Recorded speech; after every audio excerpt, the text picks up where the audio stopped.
Olá, boa noite a todos e a todas, sejam bem-vindos para esta nossa live realizada nesta noite de quarta-feira, num abril maravilhoso na Serra da Ibiapaba e de forma bem especial em Tianguá.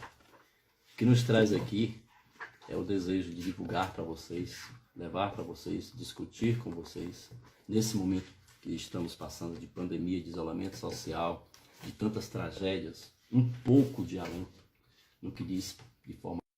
E falando de literatura, a gente está aqui com uma colega, amiga, escritora Vânia, que vai nos dar uma contribuição, porque ela é a autora desse material que vocês...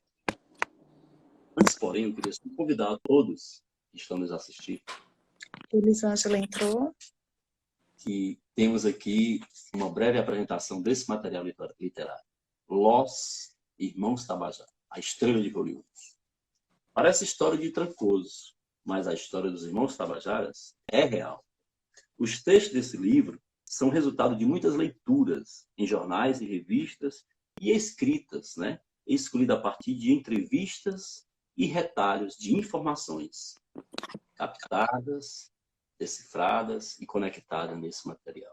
Porém, a presente narrativa transita entre o real e o imaginário na tentativa de reconstrução da saga de dois grandes artistas que, apesar de ter se consagrado lá fora, no Brasil, tiveram um certo anonimato. Ainda são desconhecidos em sua terra natal. Ironia, a Serra da Ibiapaba, no norte do Ceará. Muitos brasileiros não sabem da importância dessas duas celebridades de Hollywood, verdadeiros fenômenos da música popular latina. Figuras reconhecidas e aclamadas nos palcos do mundo inteiro, sobretudo na Europa e nos Estados Unidos. Nossa intenção é contar uma história real, com jeito de conto literário, escrito para um público infantil e infanto-juvenil, e com o objetivo de estimular nas crianças a vontade de conhecer mais sobre a história nacional e a nossa história local. Los Tabajaras e a estrela de Hollywood retrata de forma simples e imaginária a trajetória de dois ameríndios provindos, nascidos na Serra da Ibiapaba, até chegar aos grandes estrelatos do palco do mundo. Uma boa noite, Vânia. Estamos aqui também mais uma vez, em parceria, para tratarmos de um assunto que não é outro senão literatura. Boa noite a todos que nos assistem nesse momento.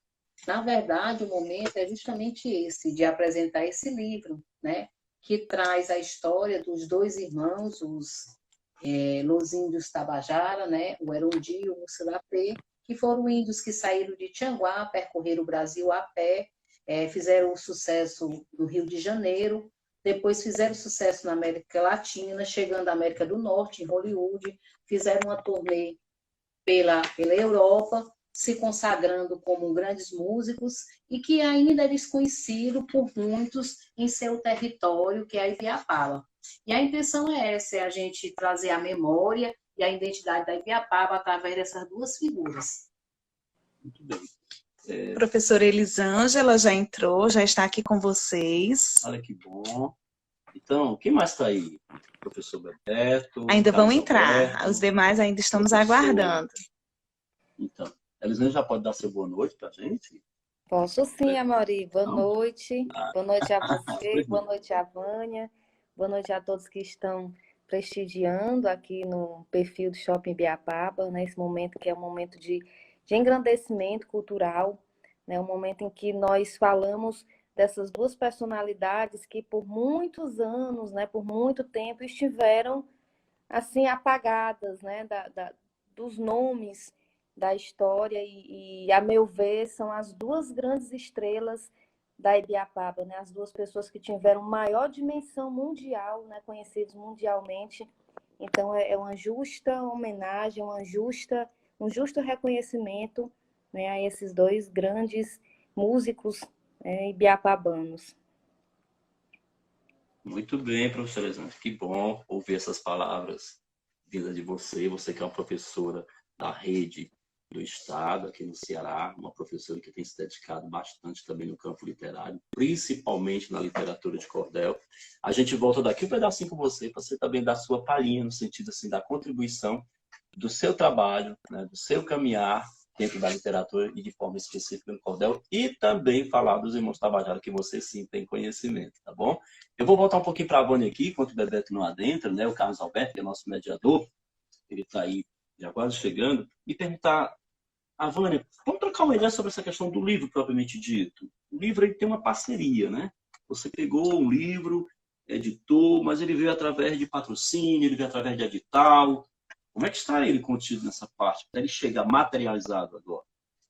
Na verdade, o livro só foi possível, a produção, né, a impressão desse livro e esse lançamento, essa publicação que está sendo feita agora, por conta do edital Livre Criação, edital Arte Livre, da Secretaria de Cultura do Estado do Ceará, através do Fundo Estadual da Cultura, pela Lei 14.017, de 29 de junho de 2020, através de recursos da Lei Aldir Blanc, do Ministério do Turismo e da Secretaria Especial da Cultura. Né? Aliás, né, a Lei Aldir Blanc tem dado vazão a muitas produções, não só literárias, como também artísticas. Né? Tá sendo muito bem-vindo esse recurso, está criando muitas oportunidades de escoamento das produções. Num período tão difícil que nós estamos atravessando no Brasil, né? A gente há de também reparar um pouquinho de que a lei tem dado um pouco essa abertura, principalmente no setor artístico, né, cultural, né?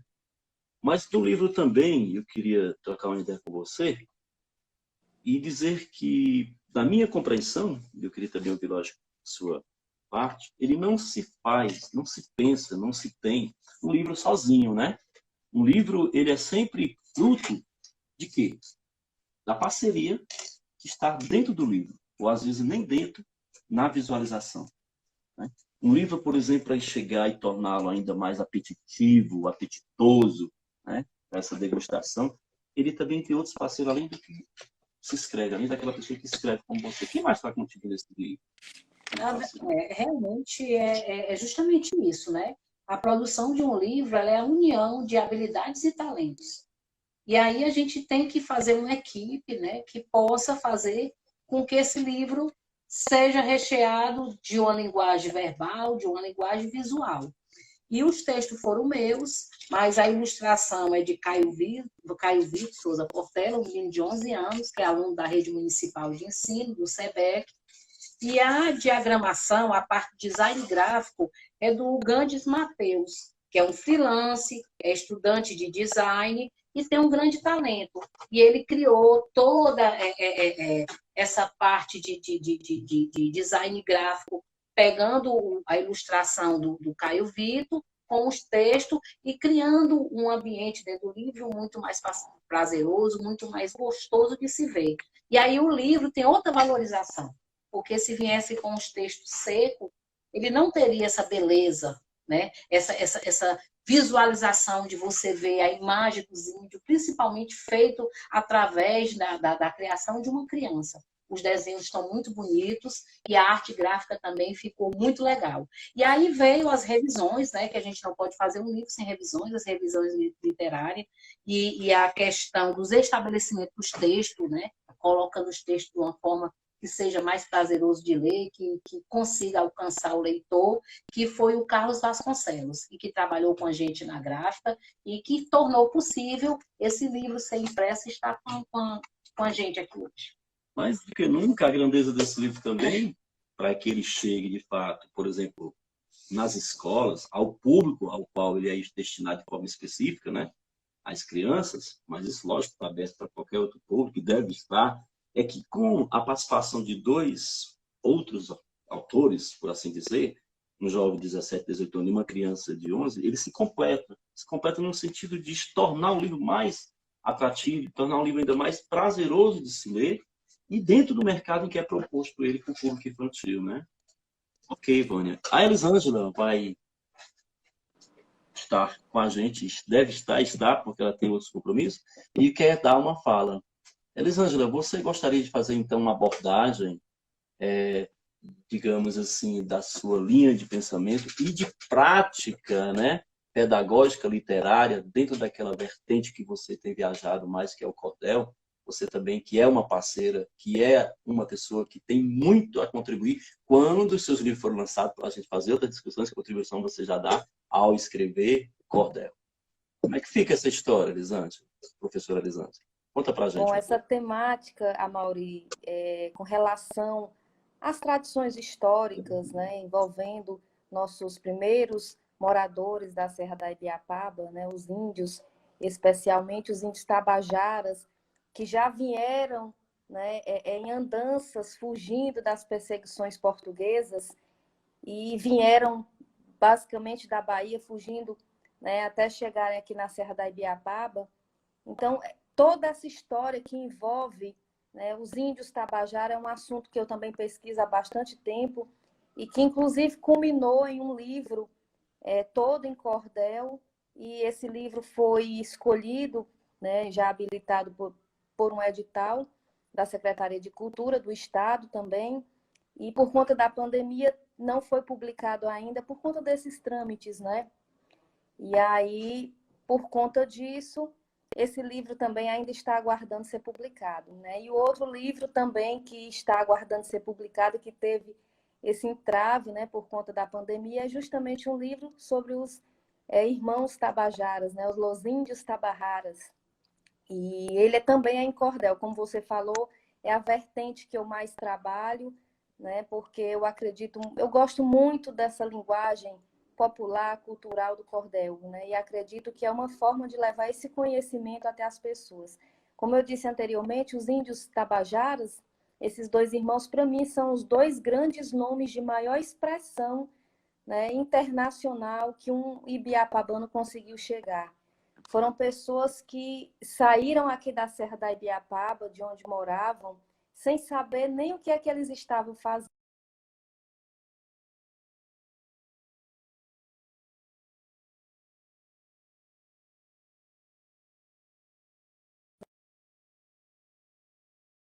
Rio de Janeiro. Então, em certo momento, ele disse que ia dar uma volta ali, que voltaria, ia marcando os locais, né, para que ele pudesse voltar à Serra da Ibiapaba. E aí o coronel disse: olha, vocês não vão mais voltar, vocês vão para nunca mais voltar, porque vocês vão ganhar o mundo, né? Vocês vão ser escutados, ouvidos, como os pássaros tocam e as pessoas ouvem. Realmente foi o que aconteceu, né? A gente sabe que dois índios ibiapabanos, eles venderam mais de 1,5 milhão de discos, né? Ficaram, em 1962, eles ficaram 14 semanas no topo do álbum mais ouvido dos Estados Unidos, na Inglaterra. Então, assim, você pensar que eram pessoas que saíram aqui da nossa região, né? E alcançaram uma dimensão dessa. Então, eu acho muito justo. Até um tempo atrás eu tinha conversado com a Vânia, né, já nessas pesquisas, e a Vânia também me disse que estava fazendo esse livro. E eu fiquei muito feliz, porque quanto mais materiais nós tivermos sobre essas pessoas, mais ainda vão ser conhecidos, né? Mais vão ter sua história valorizada, conhecida. Morreram em Nova York, né? Perderam basicamente o contato aqui com a região, tem parentes morando no Rio de Janeiro, mas que perderam todo o contato aqui com a região e que aqui mesmo eles não são tão conhecidos por muitas pessoas, não são tão valorizados quanto deveriam, mas acredito que agora vai ser diferente, né? A partir desse livro, de outras publicações, a partir desse momento de hoje, da live, com certeza eles serão mais conhecidos, mais ouvidos, e a música é perfeita, né? Eles têm uma capacidade musical tão perfeita que os grandes violinistas, os grandes músicos dizem assim que é algo inacreditável, que acreditam que eles conseguiram fazê-lo porque não sabiam que era impossível, né? Inclusive, mesmo quando um deles morreu, o Antenor, que ficou só o natalício, né? O Nato, ele continuou fazendo turnê com sua esposa, e as pessoas diziam que ele fazia a parte dele e a parte do irmão, né? Tamanha era a qualidade musical, né? Então, realmente são dois grandes artistas que merecem o nosso reconhecimento, né? E a nossa valorização, assim como toda a nação tabajara, que é a nossa ancestralidade, né? A nossa origem enquanto povo, enquanto tradição cultural. Muito bem. Posso lhe fazer uma pergunta? Com certeza. Com certeza, né? Olhando essa trajetória, percebendo essa saga, essa grande odisseia desses dois irmãos que saem aqui de uma região do semiárido, da Serra da Ibiapaba, e consegue chegar ao topo na década de 60, com sua canção ou interpretação, Maria Helena, de Maria 1962, Helena. Isso. com mais de 1,5 milhão de cópias vendidas, batendo recorde de venda nos Estados Unidos e na Inglaterra, chegando perto dos Beatles. Quando eu falo em Beatles, eu estou falando no mundo, Com né? certeza. Vai além das fronteiras musical. Onde você colocaria na sua linha de raciocínio, ou de interpretação, ou de sentimento, ou de pesquisa, quanto formadora também de opinião, um ponto em que você diz assim, esses são os irmãos Tabajara. Eu estou querendo colocar assim, desde essa saída até, digamos, a volta a um certo anonimato, porque morreram, Isso. né? Na década de 90, e de lá para cá pouco se fala, pouco se vê.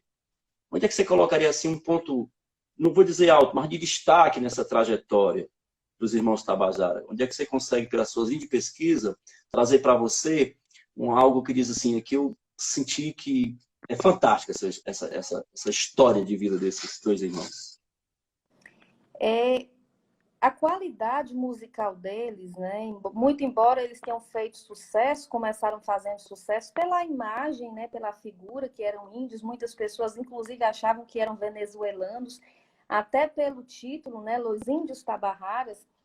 E eles sempre faziam questão de dizer, né? Como a Vânia citou no início, nós somos índios naturais, nós somos da Serra da Ibiapaba, até falando, né? Misturando já o português com o espanhol, saíram daqui muito jovens, mas quando eles são reconhecidos, né, pelos grandes músicos, né, os grandes músicos mundiais, percebem a qualidade que eles têm, a qualidade de pessoas que eles estudaram.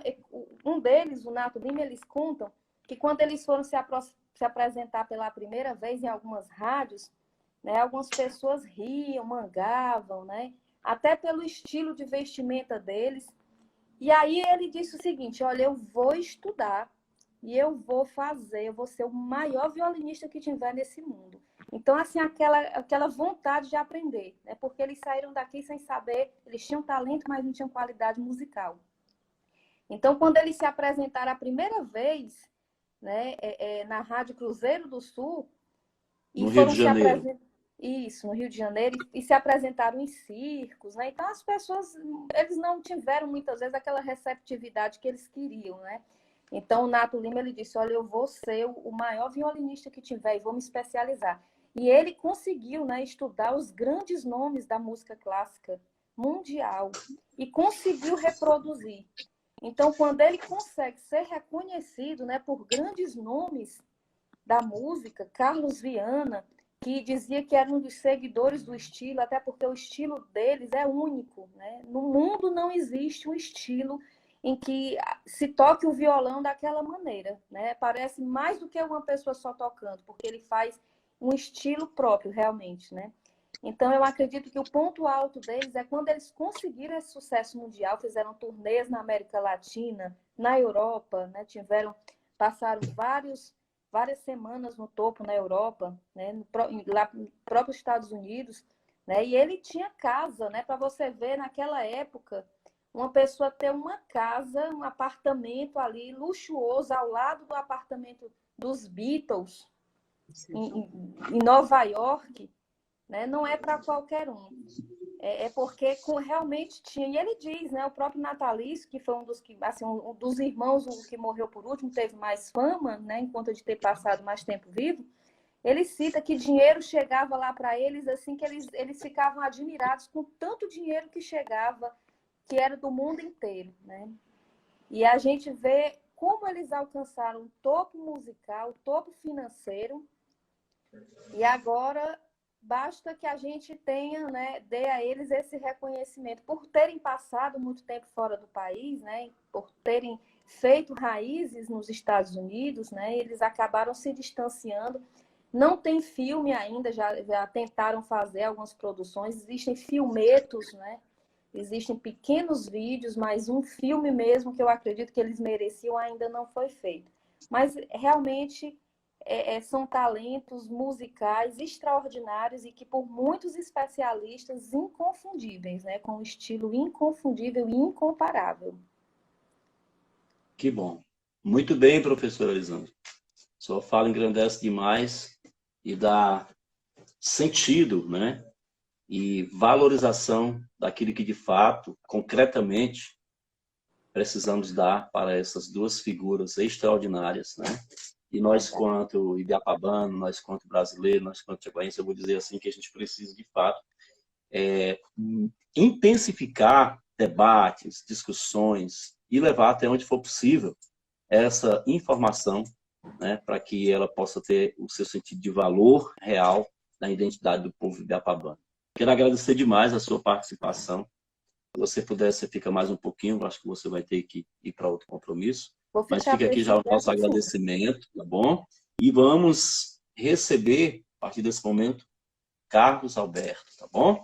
Elisângela, você pode fazer suas considerações finais, depois a gente vai ter uma outra fala com o Bebeto. Eu vou finalizar a minha parte só lendo uma pequena estrofe em cordel, né, a respeito dos dois irmãos, né? E aí Nada mais justo.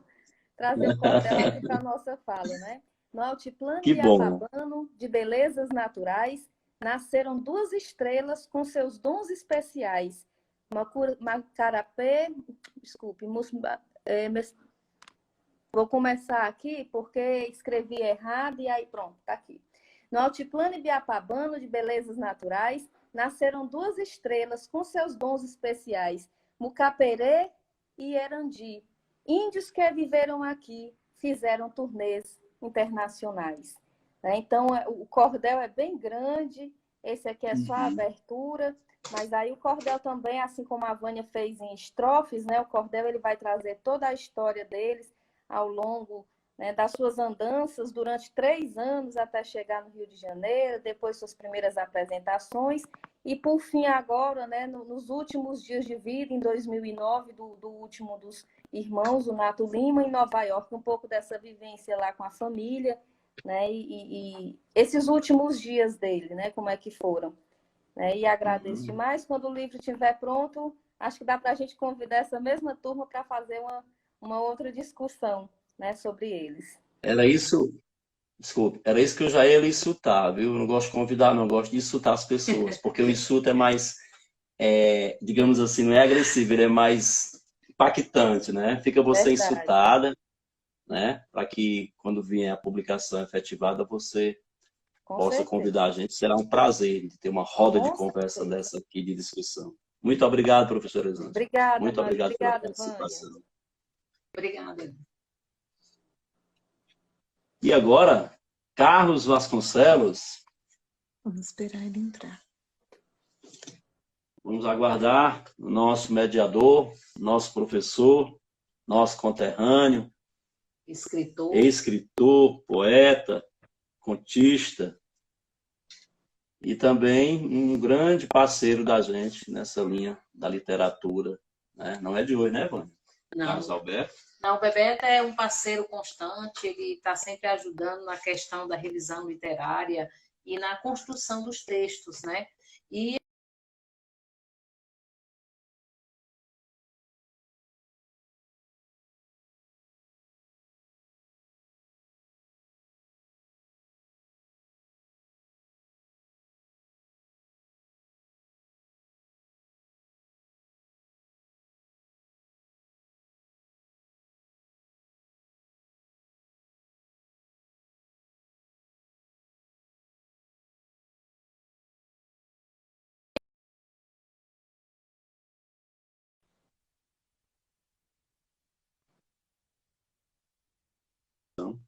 fora também, né, da contribuição dele como mediador em tantos outros momentos pelo SESC. Né? Eu mesmo tive a oportunidade de ser agraciado com um material que eu publiquei em 2008, lá em Fortaleza, onde no SESC ele foi o mediador numa roda de conversa. Muito importante isso. Um tianguaense que está lá, mas não esquece suas raízes também. Um tianguaense que está ali na capital, mas não esquece de estar sempre em conexão, principalmente sendo muito solícito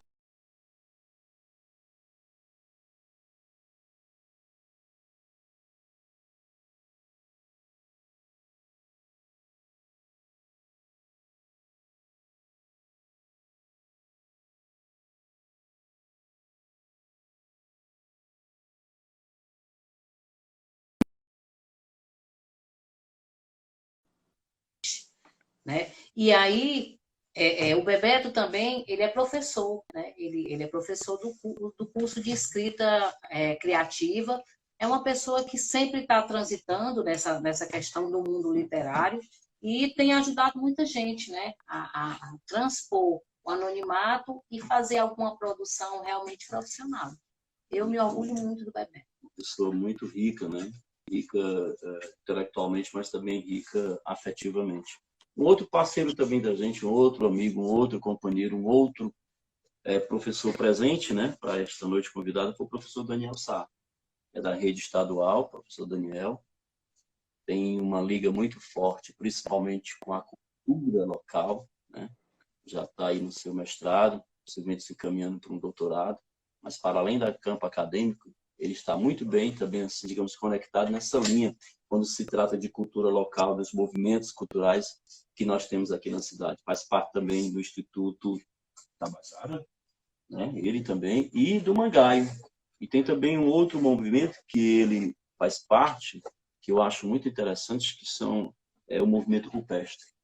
Traz assim um leque de jovens artistas dentro de várias expressões. Daniel Sá é uma figura muito atenta também, muito conectada e muito solícita. É uma outra pessoa que tem muito para esta noite, se assim puder, estamos aguardando também comparecer e trocar umas ideias para a gente discutir a temática do livro e também dessa questão de quanto o livro pode estar presente para dar um sentido de valorização, memória e identidade, não só a Tianguá, mas a Ibiapaba, né, Fábio? Com certeza. E o Daniel, ele vem representando também o projeto Nação Tabajara, que é um projeto musical, mas que trabalha toda a vertente da arte, arte visual, audiovisual e outras linguagens. E ele está sempre junto, né, com a gente, fazendo pesquisa, tentando proteger, salvaguardar os patrimônios do município, de forma que é bem quisto, é bem-vindo e é de uma valorização imensa nesse momento, Daniel Sá. Chega aqui uma informação vindo do planeta Vênus, Marte, né? Assim, Daniel e Bebeto, carinhosamente falando, Carlos Alberto, eles estão nos assistindo nesse momento presente, né? Mas não estão conseguindo se conectar, né? Essa informação, a gente vai estar aqui, digamos, fazendo esse diálogo, enquanto que eles vão tentando, se conseguir já dar um oi. A gente também está com a ajuda aqui da nossa amiga e colega, né, Mônica. Enquanto eles não conseguem, vai aqui o nosso carinho, nosso abraço, né, para que eles possam também daí, no espírito assim bem tabajara, né, emanar, né, essa luz que esses dois caras, essas duas figuras têm, para também colocar aqui nessa mesa, nessa discussão, algo que a gente tem batido muito na tecla, Vânia, que é... Carlos Alberto, Carlos Vasconcelos acaba de colocar aqui uma mensagem para vocês. Amigas e amigos, estou assistindo vocês. Devido a problemas técnicos, já me conformei com minha participação como espectador. Um prazer escutar vocês, estar com vocês, mesmo que virtualmente. Foi muito bem, né? É disso que a gente trata. Por dessa forma virtual, a gente vai conduzindo aqui nosso papo, né? Nossa prosa, vamos dizer assim. E eu vou pensar você, Vânia, aqui, pegando o livro, você tem um outro aí. A concepção do livro a gente já falou, já trouxemos aqui um pouco da fala sua com relação à parceria, outras pessoas que estão dentro. Você pesquisou, você leu muitas matérias que estavam postadas em blogs, né, outras informações. A gente também não vai deixar de mencionar aqui o Lidomar, que é um tianguaense, que ama essa terra e tem se dedicado nos últimos anos à pesquisa. Também quero dizer que há uns 15 anos atrás eu tive a oportunidade de receber da mão do Lidomar um material impresso, né, que era abordagem justamente sobre essa questão dos irmãos Tabajara. O Lidomar, ele pesquisa a genealogia, né, da Ibiapaba, sobretudo nos ramos das famílias tradicionais. Tem um trabalho também fantástico a ser lançado. Pesquisa, como pesquisador, como ele mesmo tem se colocado, não é fácil. Demora, um trabalho desmiuçado, um trabalho que a gente chama de formiguinha.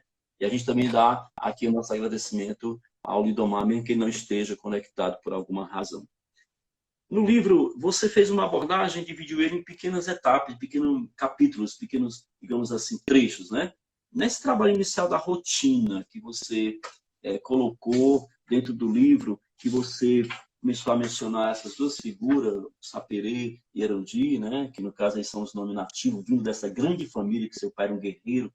O que tem nesse início aqui? Como é que a gente poderia imaginar esse livro, né, a partir desses primeiros passos aqui, Vânia? Você tem assim uma... Na verdade, o livro ele é feito na linguagem infantil. Por Sim, isso sim. que ele foi separado em pequenos textos, para que fosse mais fácil da criança absorver, da criança viajar na leitura, né?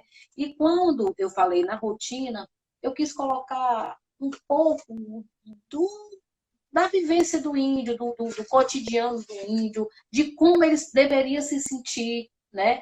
E de que eles eram simples indígenas, crianças, os índiozinhos simples na Ibiapaba, que nada conhecia do mundo civilizado e que viviam uma rotina como qualquer índio da Ibiapaba.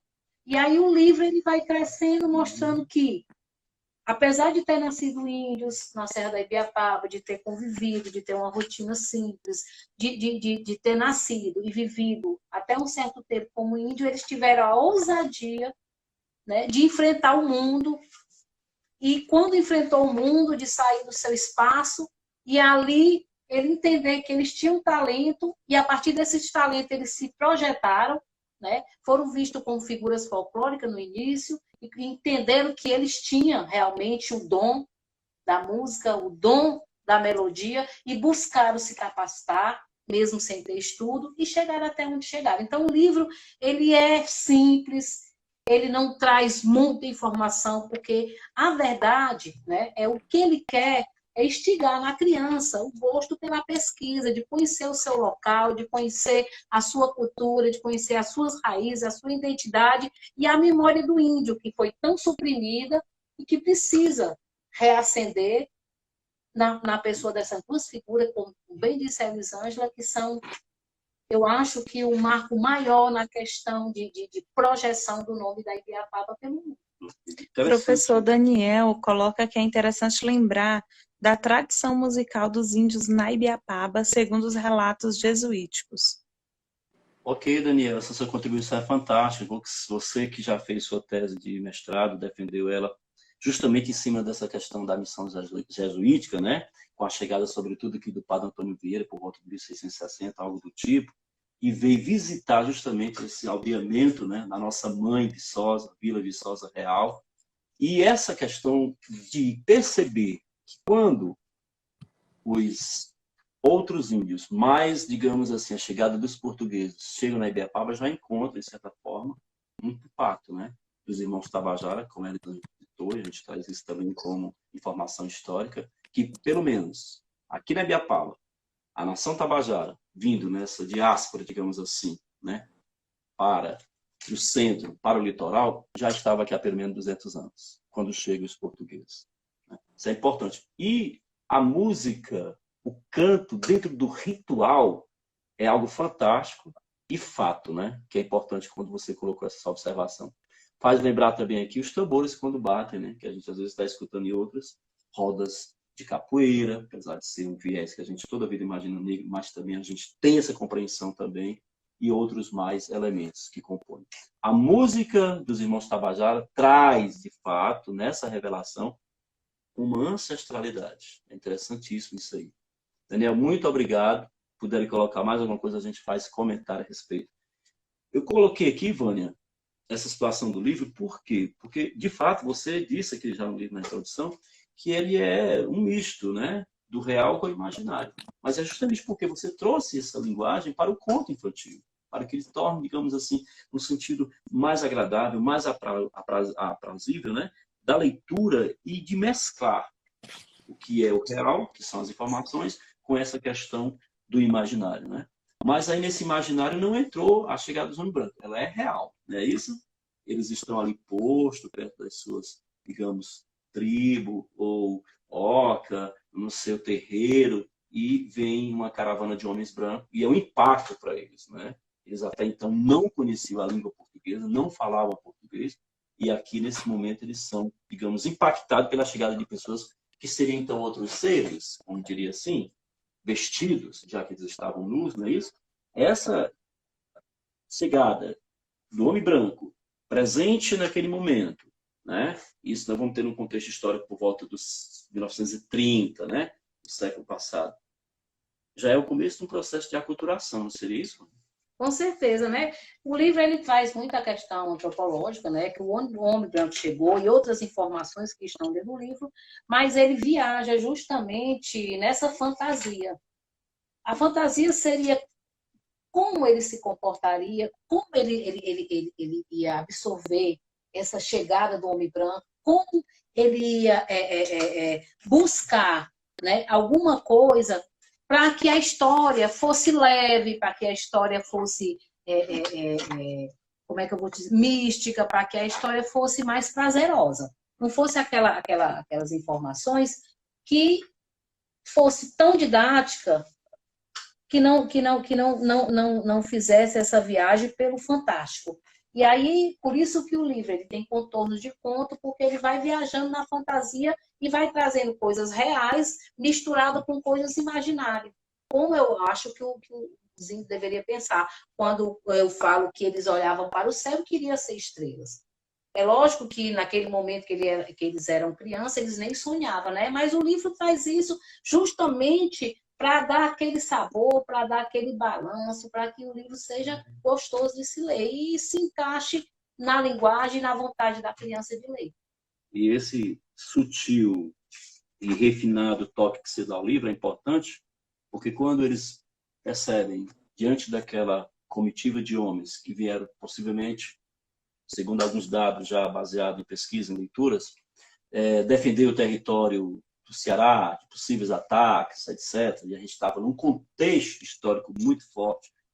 O segundo período do Império, né? É importante entender que ali se aproximava também na Serra da Ibiapaba-Tianguá o que já estava acontecendo no Brasil como um todo. Conflitos sociais, conflitos econômicos. E principalmente o conflito que viria com a Lei de Terra de 1850, por aí assim. Que vai, de fato, pela primeira vez no documento, estabelecer que as terras que estariam possivelmente devolutas se tornassem propriedade privada. E aí onde é que fica o índio? Né? Vai debandar. Vai ser expulso do seu próprio território. Essa compreensão histórica é interessante, que de certa leveza você coloca no livro que eles, ao ouvirem também as trombetas, né, ou se depararem com um instrumento tipo um violão, são meio que tocados. E é por aí, talvez, o começo da trajetória da saída dos irmãos Tabajara para o mundo, que são, digamos, de certa forma, apadrinhados, não é isso? Por Ildebrando, né? Lima, né? Que é lá da região do Cariri, possivelmente, que vem nessa comitiva de homens, né? E depois disso, rebatizado, que sai da condição de Mussapere e Erundi para Natalício, né? E Atenor, né? Os dois que vão ganhar nomes e registros oficiais, e ganharem essa trajetória. E aí chega onde? A pé, daqui até Fortaleza, e de Fortaleza mais um pouco, até chegarem no primeiro espaço onde, de fato, eles galgam uma certa visibilidade, porque vão estar, né, numa rádio que é convidado, mas ainda com os trajes, digamos, indígenas. Importantíssimo nessa versão dos primeiros passos que você coloca, né? Até chegarem nesse grande centro que é o Rio de Janeiro. E na questão assim desse primeiro passo, o primeiro impacto, né? O primeiro grande impacto que eles contam, que o Atenor fala em uma entrevista, é que eles saíram daqui nus e chegaram em Ibiapina e não conheciam o cachorro, né? E ele foi mordido por um cachorro, uma coisa assim. Mas o livro ele não toca nessa questão do embate, do embate do índio com o homem branco. E nem dessa negação, entendeu? O que ele fala é de uma coisa mais tranquila, mais serena, mais fantasioso. Silvânia, nós estamos, né, com um papo bonito, belíssimo, mas tempo também é ouro, né? E as redes sociais também nos travam muitas vezes. Nós vamos ficar agora aqui, Ivone, você como autora desse material, nas considerações finais. Eu quero dar meu obrigado aqui, dizer que foi só o início de uma ou outras tantas conversas que virão a respeito de um tema tão maravilhoso e tão importante para o mundo, mas nesse momento se faz importante para nós que somos ibiapabanos, para criarmos mais ainda o sentimento de pertencimento. E assim, para fechar, eu queria ler a última parte do livro, né, que é Glória e Anonimato, que apesar de ter toda essa trajetória, eles se colocaram no anonimato. Eu vou colocar só um trechozinho do livro. Ambos já falecidos deixaram um legado que precisa ser preservado e reconhecido por todos os brasileiros. Os irmãos morreram carregando a frustração de não serem valorizados no país onde nasceram e viveram a maior parte da vida. De forma que o livro faz isso, esse reconhecimento, essa valorização, mesmo de forma pequena, simples, mas é uma tentativa. É alguma coisa que alguém, em algum lugar do mundo, de forma pequena, num gesto pequeno, tentou fazer por essas duas celebridades. Muito bem, muito obrigado. Esse é algum lugar do mundo tão pequeno é aqui em Tianguá, de onde eles saíram. Obrigado a todos vocês pela participação.